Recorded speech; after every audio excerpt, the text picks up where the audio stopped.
Big Boss Malayalam season 6 ticket finale bonus point ടാസ്കിൽ ഏറ്റവും കൂടുതൽ പോയിന്റ് നേടി വിജയിച്ച ടീം നെസ്റ്റ് ആയിരുന്നു. അഭിഷേക്, ജാസ്മിൻ, അർജുൻ, ഋഷി എന്നിവരടങ്ങിയ ടീം മറ്റുള്ളവരെ ബഹുദൂരം പിന്നിലാക്കിയാണ് മുന്നേറുന്നത്. മത്സരത്തിൽ ഉടനീളം ടീം ഒറ്റയ്ക്കായി പ്രവർത്തിച്ചു. 4 പേർക്കും ഇടയിൽ പ്രത്യേക ഒരു കൂട്ടുകെട്ട് രൂപപ്പെടുകയും ഇതിന്റെ പ്രത്യേകത എടുത്തു പറയുകയും ചെയ്തിരുന്നു. എന്നാൽ ഇന്നലെ ജയിൽ നോമിനേഷന് ഇടയിൽ വെച്ച് അഭിഷേകും ജാസ്മിനും തമ്മിൽ ഏറ്റുമുട്ടുന്നതാണ് കണ്ടത്. ജയിൽ നോമിനേഷൻ വോട്ടെടുപ്പിൽ നോറയ്ക്ക് ശേഷം അഭിഷേകിനും ശ്രീധുവിനും തുല്യ വോട്ടായിരുന്നു ലഭിച്ചത്. തുടർന്ന് ഇരുവരോടും ബിഗ് ബോസ് തന്നെ തങ്ങളുടെ ഭാഗം വിശദീകരിക്കാൻ പറഞ്ഞു. ഇതിന് ഇടയിലാണ് ജാസ്മിനും അഭിഷേകും തമ്മിൽ വാക്കുതർക്കം ഉണ്ടാവുന്നത്. തർക്കത്തിനിടയിൽ അഭിഷേക് ഗബ്രി വിഷയമൊക്കെ എടുത്തിടുന്നുണ്ടായിരുന്നു. പറയാൻ കൃത്യമായ ഉത്തരം ഇല്ലെങ്കിൽ മത്സരത്തിൽ നിന്ന് പുറത്തുപോയ ആളെക്കുറിച്ച് സംസാരിക്കുകയല്ല വേണ്ടതെന്ന് പറഞ്ഞായിരുന്നു ജാസ്മിൻ തിരിച്ചടിച്ചത്.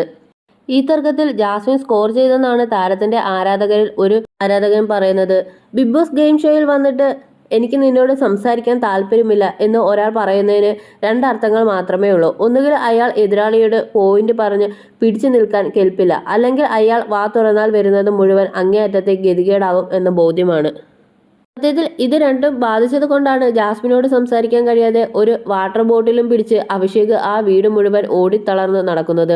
ജാസ്മിനോട് സംസാരിച്ച് ജയിക്കാനുള്ള പോയിന്റ് ഇല്ലാതെ എനിക്ക് നിന്നോട് സംസാരിക്കാൻ താല്പര്യമില്ല എന്ന് പറഞ്ഞ് രക്ഷപ്പെടുന്ന പരാജയ ഭീതി കൊണ്ടാണ് അയാൾ ഓടുന്നത്. ആദ്യം നേർക്കുനേരെ നിന്ന് സംസാരിക്കാൻ പഠിക്കുക അഭിഷേക്. അല്ലാതെ 23 വയസ്സുള്ള ഒരു പെൺകുട്ടിയുടെ മുന്നിൽ നിന്ന് ഇങ്ങനെ തോറ്റോടാതെ. അതും പോരാഞ്ഞിട്ട് പട്ടി എന്നൊക്കെ സഹ മത്സരാർത്ഥിയെ വിളിക്കുന്നത് അയാൾക്ക് തെറിയല്ലാതെ വേറൊന്നും പറയാനില്ല എന്ന ഒറ്റ കാര്യത്തിലാണ്.